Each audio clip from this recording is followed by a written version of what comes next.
Well, Max and Kelly, good evening. Regardless of who you ask and how you describe 2020, there were definitely some challenges, but some positives to really kick us back on.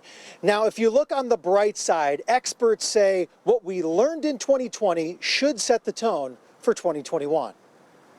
The biggest one was not being able to see my family.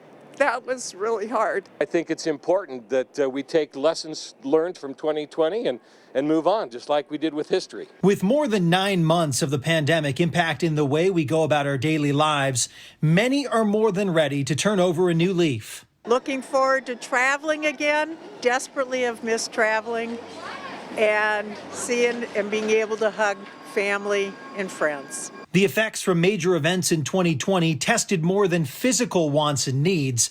The year really took its toll on mental health. This pandemic has had a huge amount of uncertainty.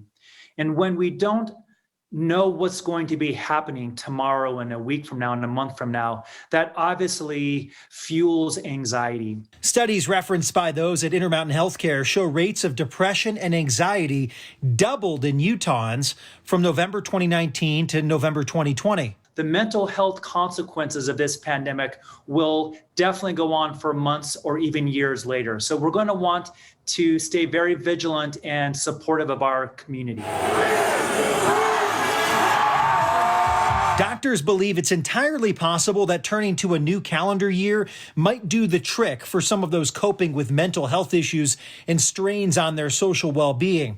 But a new year doesn't mean the pandemic is going away. With all the bad, I think we've learned a lot of good, too, and things how to deal with life in a different way. That seems to be the common theme after enduring months of a new normal, taking what was learned in 2020 and putting some of those skills to use in the new year. I'm just very comforted and excited to realize that challenging traumatic experiences are oftentimes what really helps us to grow in a positive way.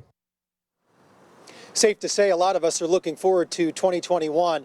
Now, back in April, Intermountain started up the Emotional Health Relief Hotline, which is still up and running. It's got over 5,500 phone calls made to that hotline since it started up earlier this year. It's available to anyone. We've got that number on our website at fox13now.com.